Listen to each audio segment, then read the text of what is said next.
Since the beginning of time, human beings have been drawn to the brilliance of the cosmos, asking ourselves questions like, who are we? Where do we come from? And what is our purpose?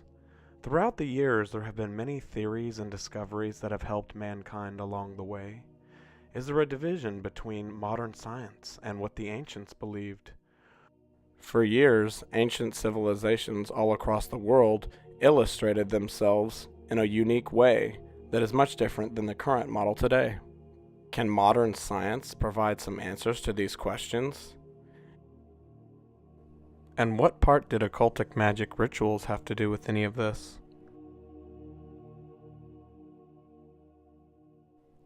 And what exactly did Bill Nye the Science Guy mean when he said that we cannot leave Earth? Now, one thing I really want your generation to embrace is that the Earth is a closed system. We cannot leave the Earth. There's no place to go. The Earth is a closed system. And what exactly did the Bible have to say about these things? I'll answer these questions and more as we take a journey through the cosmos. Up until 1543, nearly all of the inhabitants of Earth believed that the Earth was flat. That was until Nicholas Copernicus arrived on the scene and delivered his dissertation, which he called De Revolution, a theory that would become one of the greatest unifying belief systems amongst all human beings living on Earth. More people from countries and cultures all over the world today believe that the Earth is a spinning ball over any other belief in existence. 84% of people living on planet Earth believe that the Earth is round, according to ScienceAlert.com. This is possibly the single greatest unifying belief in the entire history of the human existence. But just how fast were we spinning? As we take a look at modern science statistics today, they claim that Earth is spinning at 1,000 miles per hour, while simultaneously rotating around the Sun at 67,000 miles per hour, while continuously flying through space at 514,000 miles per hour. This animation represents Copernicus's theory that the Earth spins at 1,000 miles an hour while rotating around the Sun at 67,000 miles per hour while flying through space at 514,000 miles per hour. The idea that is upheld by modern science today. But is it true? What other theories are out there? The Bible claims that the Earth is stable and that it cannot be moved.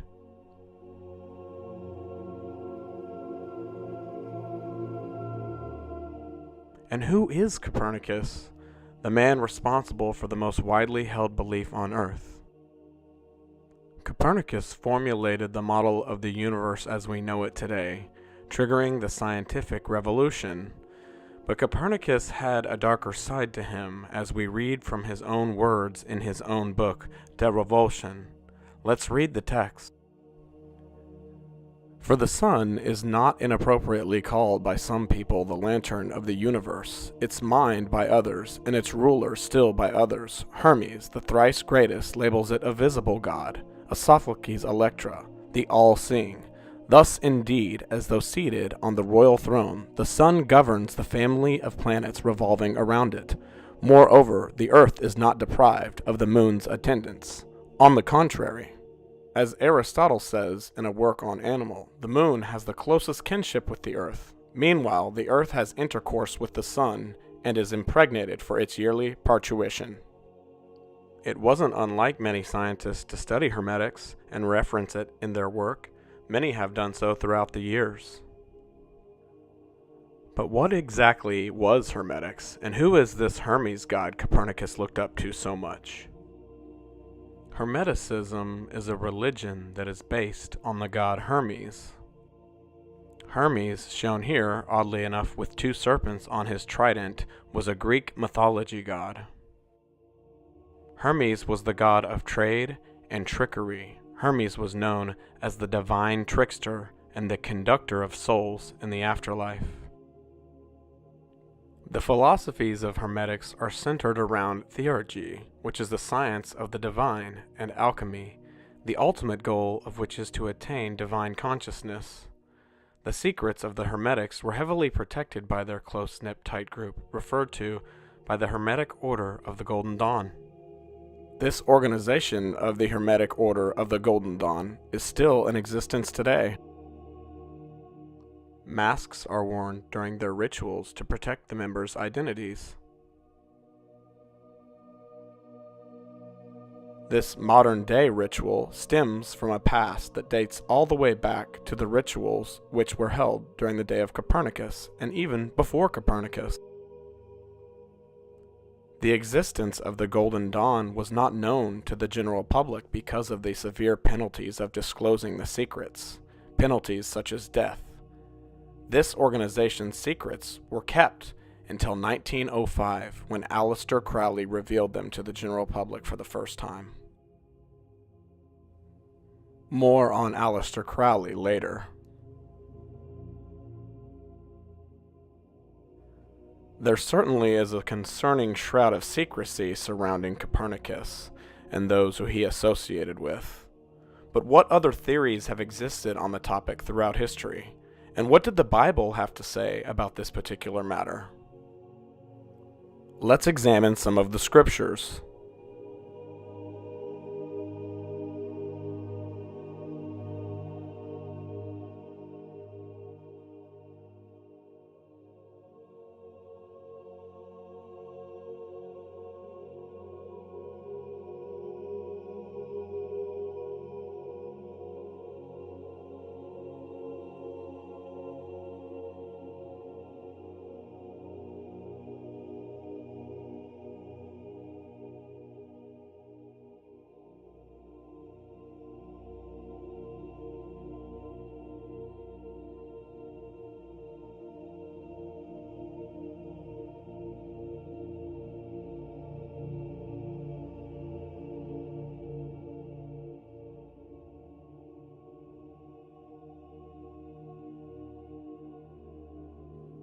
Unlike the Copernican theory, the Bible states that the earth is firm, immovable, in its place, and without movement, putting it at odds with the Copernican theory.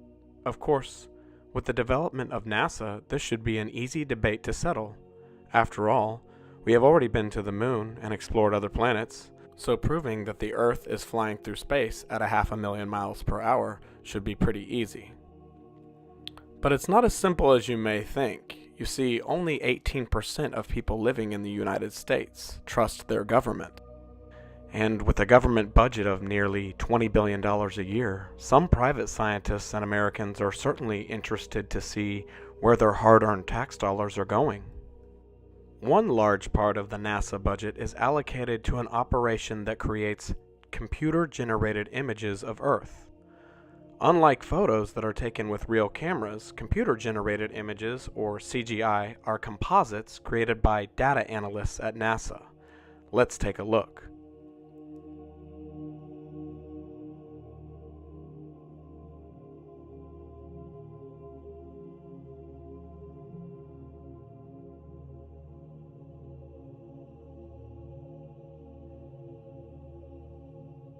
A closer look at the famous blue marble photos published by NASA shows in detail just how photoshopped the image is.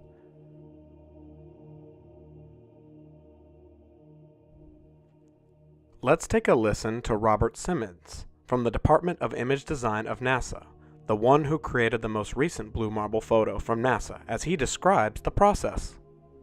Where it was low, I colored it dark blue because they're low mostly in mid-oceans.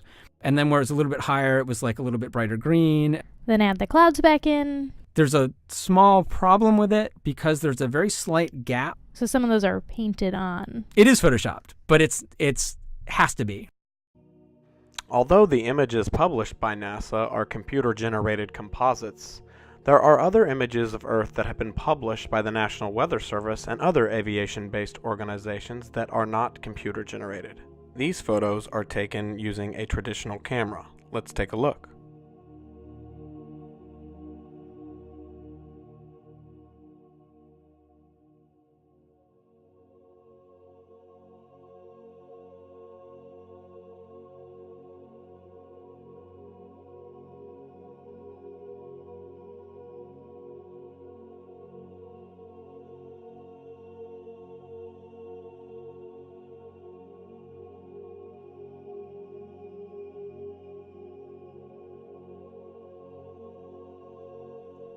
Let's take a look at the images side by side. Can you tell which ones were made on a computer and which ones were taken with a camera?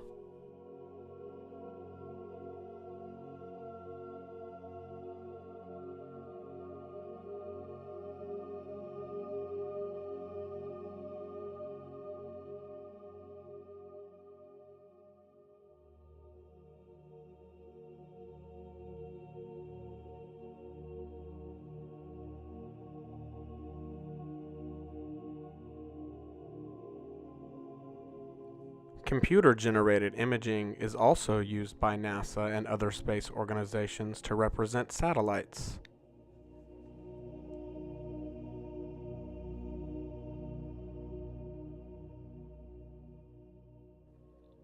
However, there is still evidence that supports the heliocentric model. This evidence comes from the missions of NASA, such as our missions to other planets and missions to the moon. But to understand the missions, we must first understand the men that put us there. Who was the founder of NASA? That man is Jack Parsons, the founder of Jet Propulsion Laboratories and Aerojet Engineering Corporation. He invented the first rocket engine to use solid fuel propellant. Both of his companies were acquired by the federal government in 1958, and NASA was born. NASA even named a crater on the dark side of the moon to Parsons. But much like Copernicus before him, Jack Parsons also had a darker side. Parsons was also involved in occultic magic and practices. In 1939, Parsons witnessed a Gnostic and Satanic Mass performed by Aleister Crowley. Parsons was intrigued. He had read many of Aleister Crowley's books. That same year, Parsons converted to Thelema, a spiritual and magic-based religion that is based on the premise of do what thou willst, or do whatever you want. 3 years later, Parsons had gained so much favor with Crowley that he was appointed as one of the heads of the Ordo Templi Orientis, Hermetic Temple. Astonishingly, Jack Parsons had become deeply involved with the same Hermetic principles of heliocentric scientific father Nicholas Copernicus.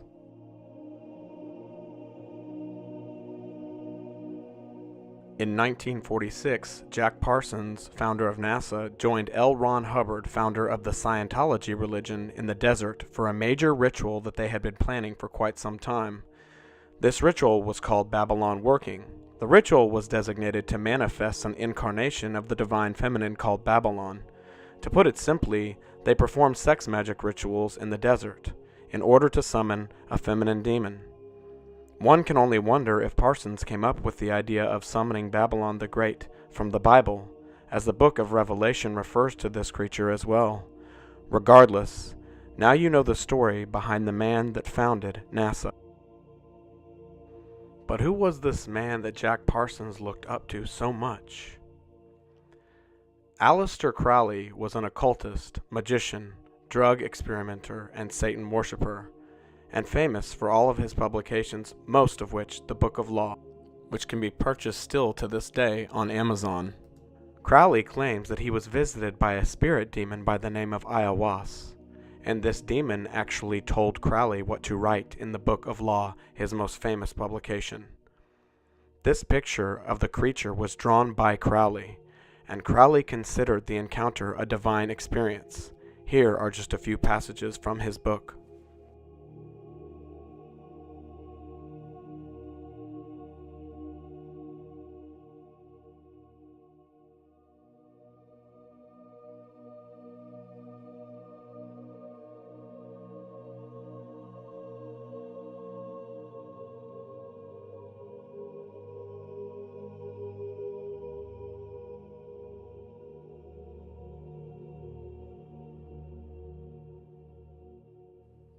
It was Crowley's arrogance that in the end would be his demise, revealing the secrets of the Golden Dawn, the secrets that had been kept for hundreds of years, dating back to Copernicus. Fulfilling a Bible prophecy that was written 2,000 years ago.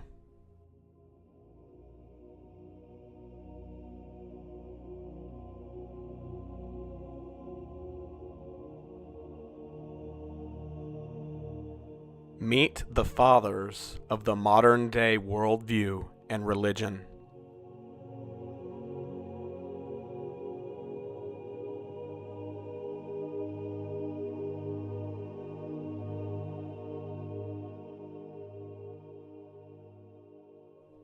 But heliocentrism is not the only theory that has been published by these scientists over the years. Let's take a look at a more recent publication, one that has to do with our moon and our sun. But Tia, why does the moon shine? Now that's quite interesting, Tofu. Technically, the moon does not shine by itself because it has no light of its own. It appears to shine because of the sunlight that reaches it. Modern science claims the age-old theory that the moon is just reflecting the sunlight. Let's see what the Bible has to say about this theory.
Once again, the Bible is completely at odds with the teachings of modern-day science, as the Bible clearly states that they are two great lights, each with their own light source. But surely science can win the debate. After all, this is the same science that put men on the moon. Yes, in July 1969, video and photograph were broadcast worldwide that the Americans had landed on the moon. Pictures of the lunar module and the lunar rover were everywhere. The only problem is that the scientists all over the world, including current President Trump's top science advisor and Yale professor David Geltner, says, and I quote, "How can we manage to organize a U.S. crewed orbital Mars mission by 2030 when we never even went to the moon? The idea is laughable."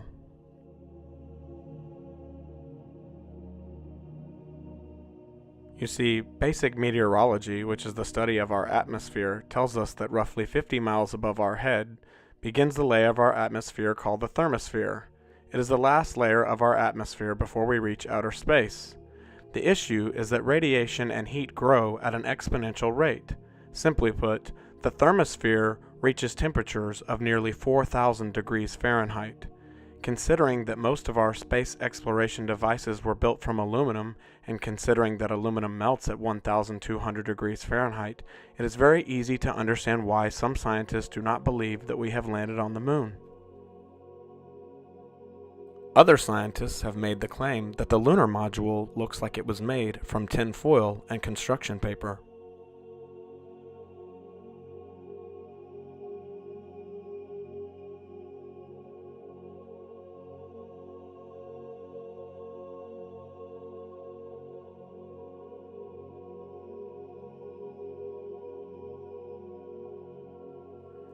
Another topic of discussion among scientists is how does thrust work in a vacuum if space is a vacuum? Using a high-temperature laser in a small vacuum, the following experiment will demonstrate how thrust does not exist in a vacuum. Notice the paper catches fire when it is not in the vacuum. Once the vacuum is turned on, the laser is unable to ignite the paper. This is the same for solid propellants, much like jet fuel and thermite. Notice that the thermite reacts violently once the heated laser hits the thermite under normal circumstances. Yet when in a vacuum, even highly combustible thermite ceases to ignite. Proof that thrust does not work in a vacuum. Once again, there seems to be some discrepancies among scientists. Did the lunar module pictured here fly through the thermosphere at 4,000 degrees Fahrenheit on its 500,000-mile journey back to Earth? Perhaps we can learn from the photographs that were taken from the lunar surface to help us distinguish what is true. Notice anything interesting in the helmet of this astronaut? It appears as if a camera operator with no spacesuit is taking this picture on a set.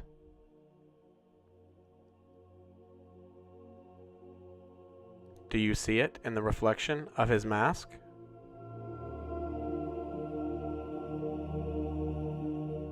Where exactly did this car come from? Was it stored on the inside of the module?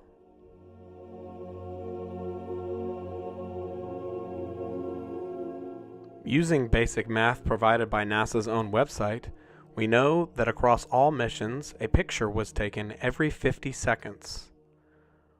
Was there time to do other tasks? What about collecting the moon rocks? And were there any real moon rocks?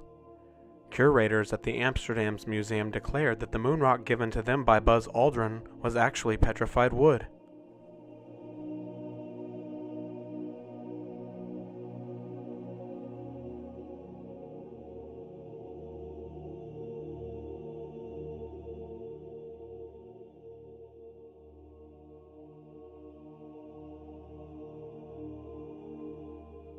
It was quite a bold statement for the scientists to claim that NASA was lying, but considering the founders of the systems and their beliefs, was it really that far of a stretch? You see, at the foundation of NASA is a cornerstone of occultic practice, a practice that can easily be seen even in modern-day NASA astronauts and various coins, patches, and rituals.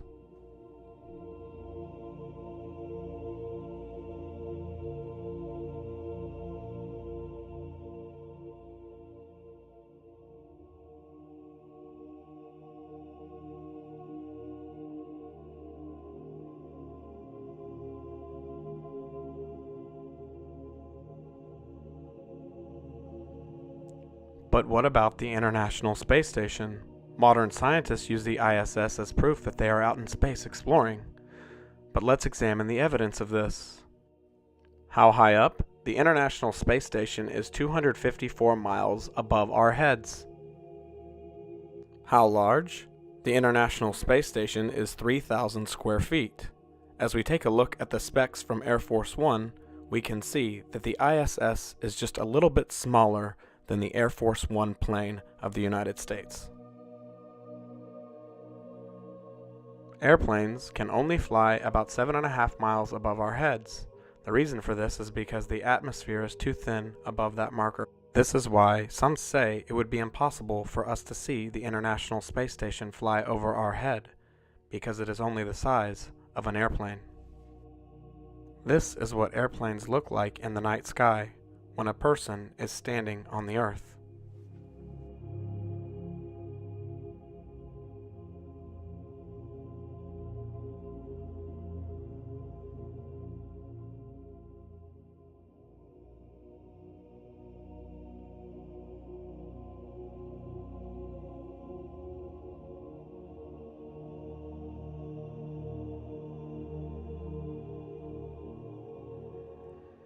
Some scientists ask, how can we see the ISS flying over our heads if it is just the size of an airplane and it is 254 miles above us? One scientist even claims that the ISS would have to be the size of New York City for us to be able to see it at that distance.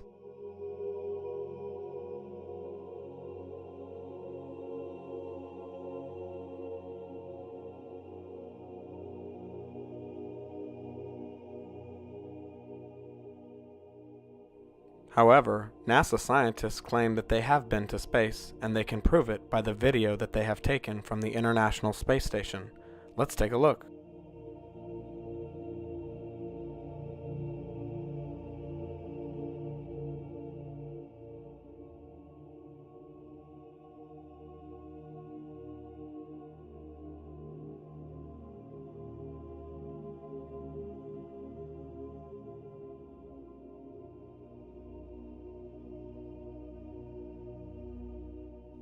Many have made the claim that the NASA footage is not congruent with real footage taken from weather balloons and other weather services across the United States.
Private company Tesla has a group of scientists that claim they have sent a Tesla car to space.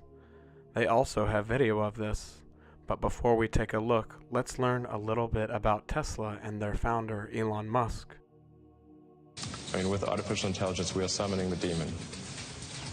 You know those stories where there's the guy with the pentagram and the holy water, and he's like, yeah, he's sure he can control the demon.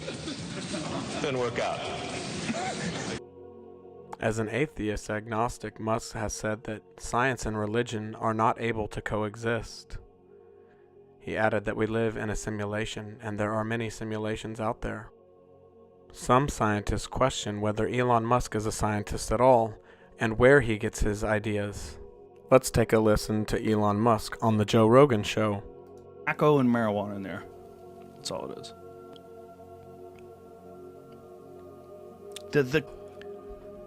Alcohol is a drug. It's been grandfathered in. Well, it's not just a drug. It's a drug that gets a bad rap. Because if you just have a little, it's great. Fine. Yeah, a little sip here and there, and your inhibitions are relaxed, and it shows your true self, and hopefully you're more joyous and friendly and happy, and everything's good. Musk may not be an open Satan worshiper, but he certainly does keep some interesting friends.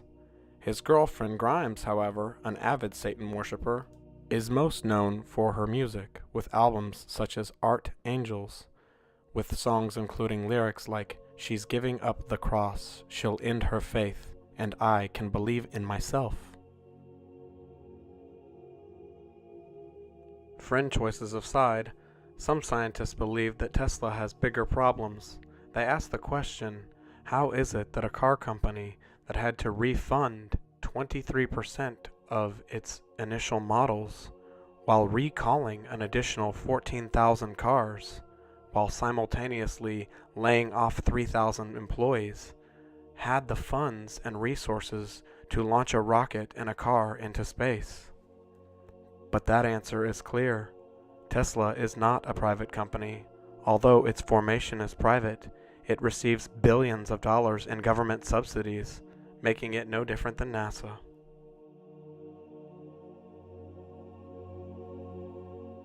All of that aside, some still claim that Musk's launch of his car into space proves that we have left Earth and that we have explored space. Let's take a look at the footage.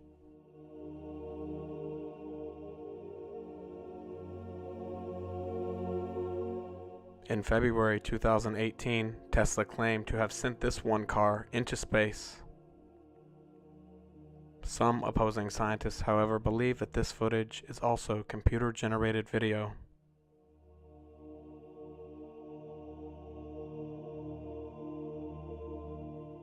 When speeding up the original footage, we can take a look at hours of footage within just a few seconds.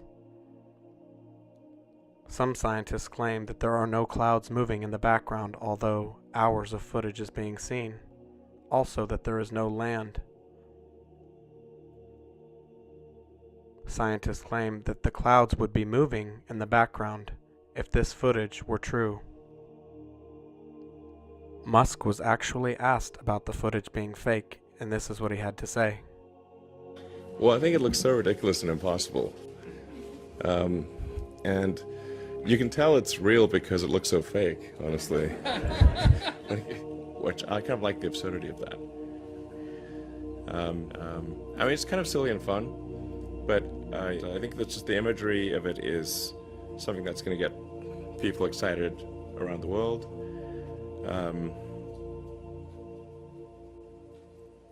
And it's still tripping me out.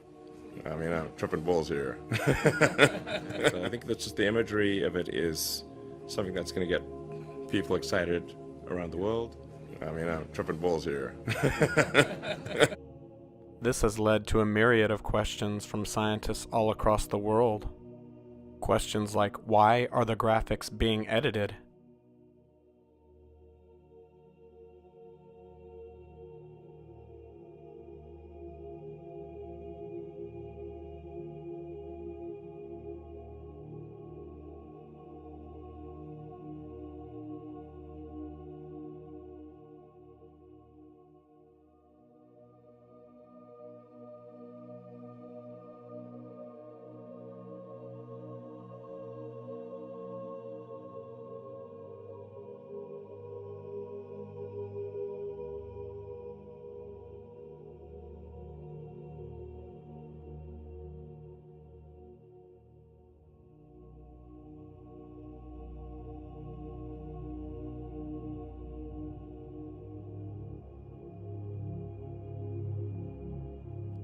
Can we leave Earth?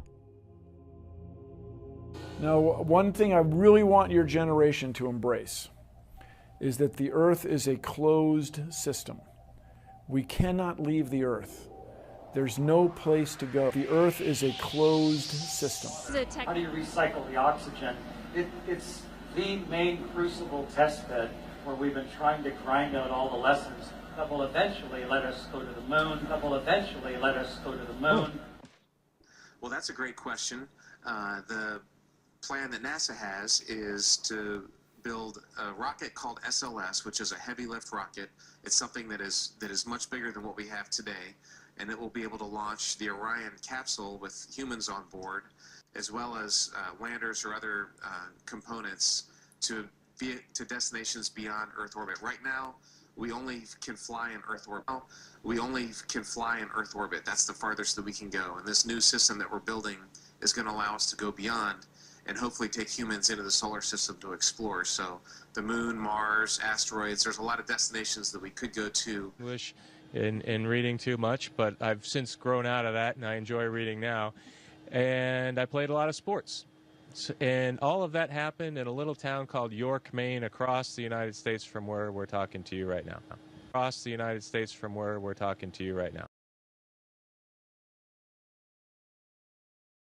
Through the Van Allen belts, an area of dangerous radiation.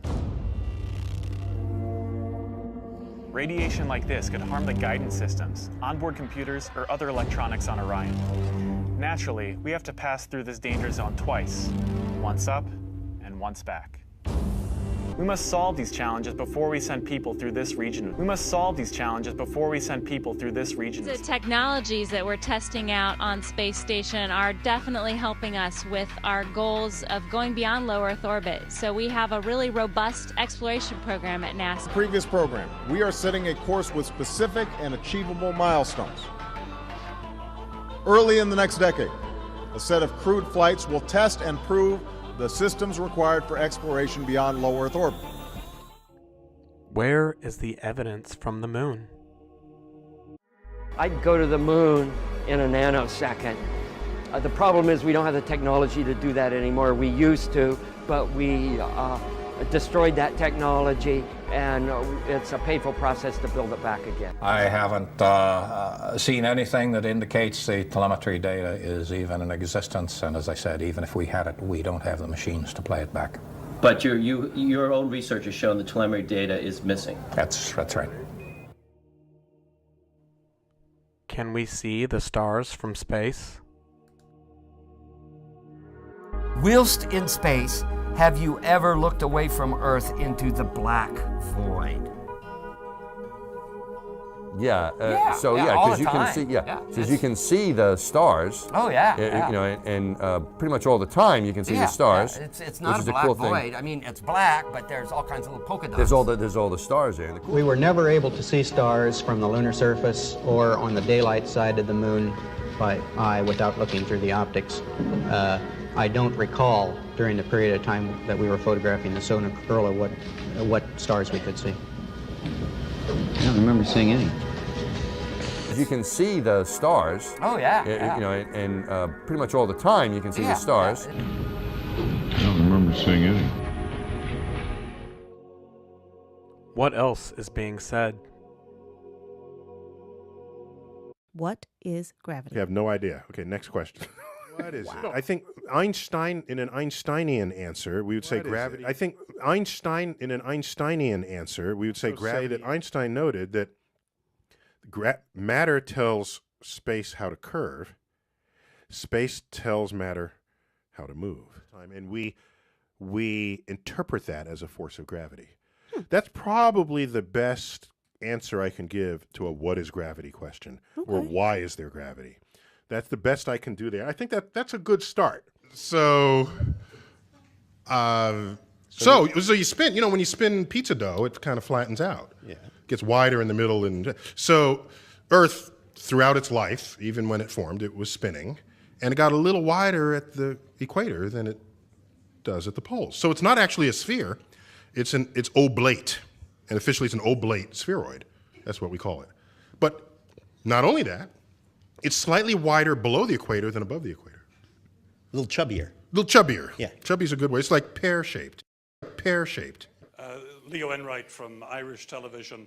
The unmanned spaceflight website has coordinates for the landing that go down to something like 5 decimal points.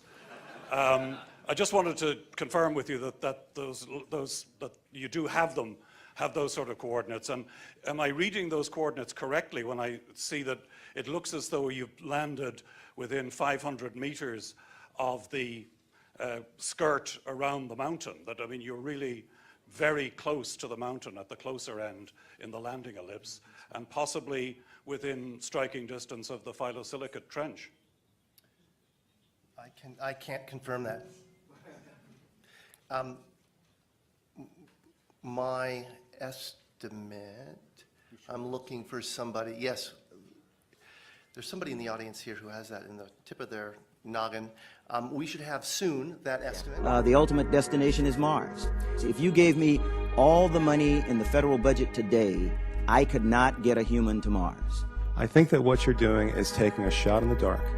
You have no way of knowing if any commercial entity will ever be able to put a man in orbit, no matter how much money you throw at them. What you're doing is you're taking NASA's manned space program and making it a faith-based initiative. I yield the rest of my time. Did NASA really travel to Venus 162 million miles away 7 years before they went to the moon? Mariner 2 is the first successful space probe in U.S. history and went to Venus in 1962.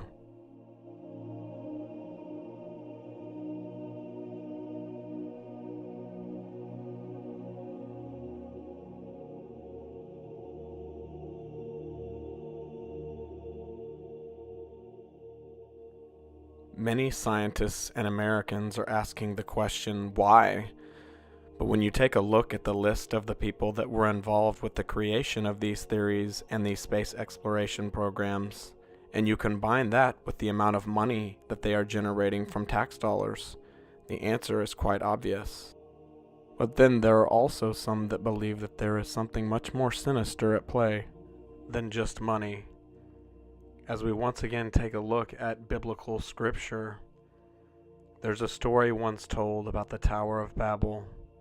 The people of Earth tried to leave one other time in human history.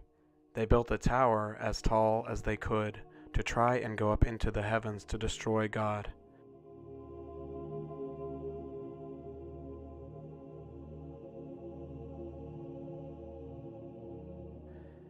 Instead, God destroyed them and scattered them amongst the nations. As it's clear in Scripture, heaven is made for God, and earth is a gift and made for man.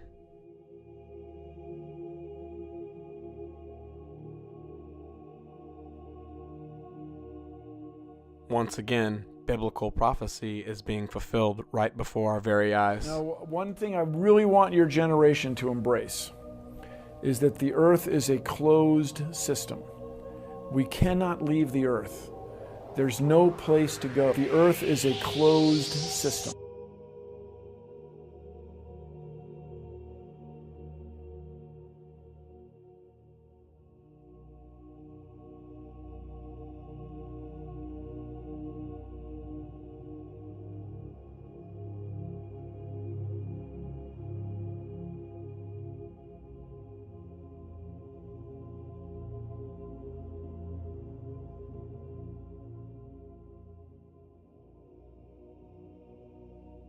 You see, it would make sense that the earth is a closed system because the Bible talks about it throughout Scripture.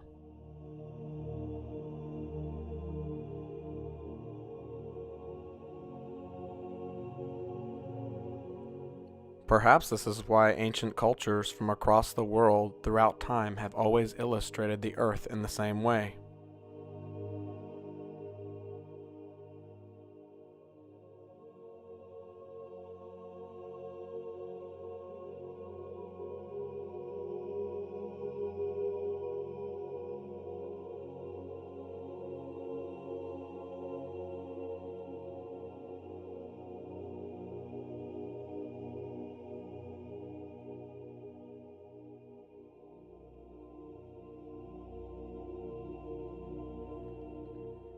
In the book of Job, we learn that the firmament is a strong mirror of molten glass. Christians for centuries have taken this scripture as a metaphor. But what does the science say? Scientists have made countless documentaries related to the tons of molten glass that has appeared in the middle of the Sahara Desert. It just so happens that this glass appears in an area where in 1960 French scientists launched a bomb towards the heavens, a bomb that was 3 times the size of that which was dropped in Japan by the Americans. Is it any coincidence that there's glass found all over this area where they launched a bomb of that magnitude towards the heavens? Let's see what scientists in the area have to say about it. Far out in a remote part of the Sahara Desert, there's a mystery. Scattered around in the sand are thousands of chunks of strange yellow-green glass. It is really a mysterious glass, and we scientists are still kind of puzzled how these things form. One of the scientists, American physicist Mark Boslow, thinks he may at last have come up with the answer. It's a scientific mystery because it's unique. We don't know exactly what the process was that caused the creation of the glass. We know it's a natural phenomenon, and therefore it requires a natural explanation. It may be a very unusual event. We scientists have been interested in these desert glasses for a very long time because they are very different from any other natural glass that we know. It's just such a mysterious glass. These are really interesting because they are clear, they have a color and this pure silica composition that makes them really unique in the world. We know no other natural glasses that look like this or have a composition like this. And so we scientists are still kind of puzzled how these things formed. Some scientists believe that it was the nuclear test bomb that hit the firmament, shattering the glass and scattering it amongst the desert. Much like the Frenchmen, the United States had an operation of its own. called Operation Dominic, a series of 31 nuclear test explosions carried out by the United States in 1962. These high-altitude nuclear explosion tests were collectively called Operation Fishbowl. Interestingly enough, Dominic comes from the Latin word meaning belonging to God. These high-altitude nuclear tests, called Operation Fishbowl belonging to God, took place 3,500 miles off the coast of Los Angeles, on an island called Johnson's Atoll, still controlled to this day by the U.S. military. So if there was any glass during our experiments, we would not be able to see it. However, the United States government did release video from the largest missile fired, and it was called Starfish Prime. Many have made the claim that when looking at the footage of Starfish Prime, you can see where the nuclear bomb detonated against the firmament. Let's take a look. On Johnston Island, missile preparation for the July launch of the Starfish Prime shot was one aspect of an extensive team effort. Close to the Thor launch area were a number of tracking stations, including the Pacific Missile Range ship, the USNS Range Tracker, all set up to keep an electronic eye on the missile and its warhead after launch. This far-flung array was pointed solely toward seeking the answers to several objectives vital to the nation's defense needs.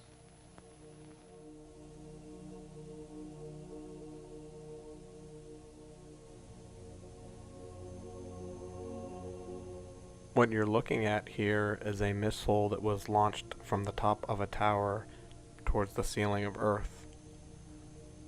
The effect puts off a dome-like effect as if the bomb exploded against a dome.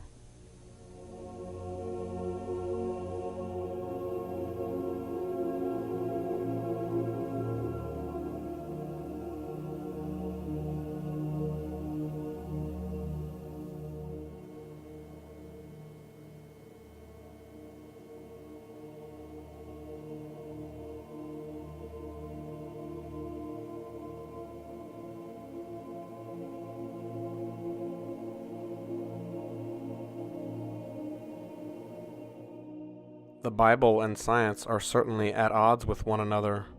This just leaves us with two choices: the modern-day ball, or the more ancient concept of the flat Earth model. Many of the global organizations in place actually use the flat Earth as their logo. Companies such as the World Meteorological Organization, the International Civil Aviation Organization, the International Marine Organization, the World Health Organization, and yes, of course, the United Nations.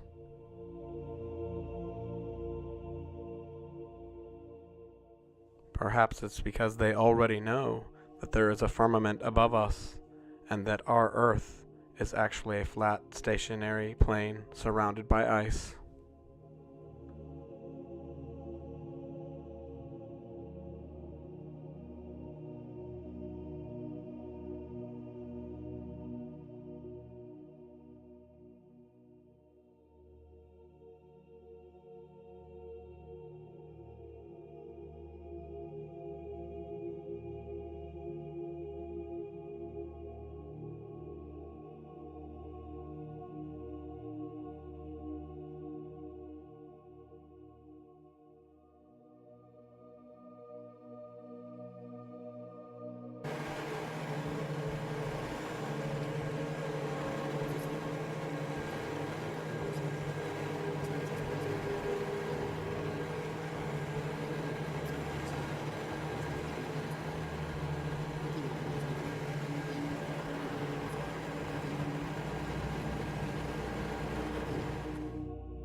There's a reason why the term flat Earth is being thrown around our society today. And it's biblical.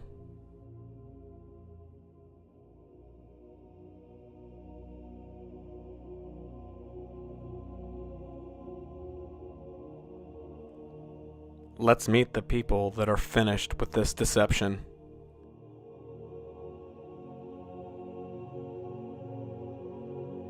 There we go. This is not even conspiracy. The Earth is flat. Yeah, no, the Earth is flat. Oh, here we go. The Earth is flat. Earth is flat. When You were a trending topic on Twitter today. Do you know? I just found that out. What's your thoughts on that? I mean, it's an interesting. I think people should do their own research, man. And then hopefully they'll either back my belief or they'll kind of throw it in the water. I think it's interesting for people to find out. You've seen pictures of the planet, though, right? Like it's a circle. So I've seen a lot of things that that my educational system has said that was real and turned out to be completely fake. So, I mean, I don't mind going against the grain in terms of my thoughts.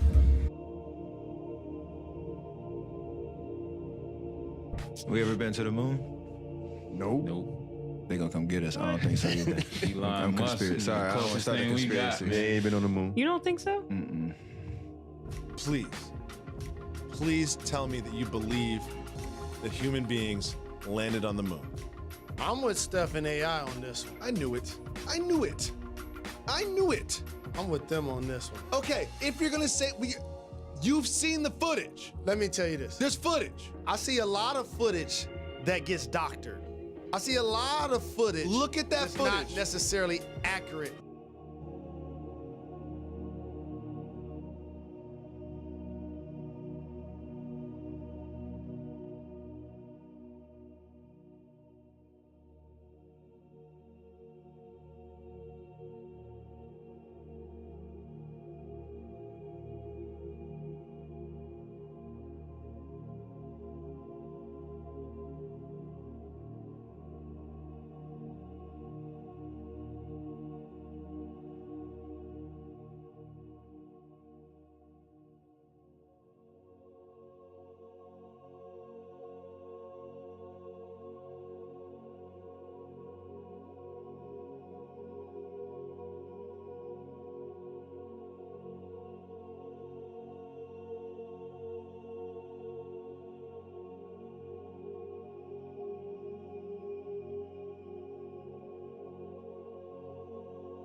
Maybe it's time for us to undo countless years of programming.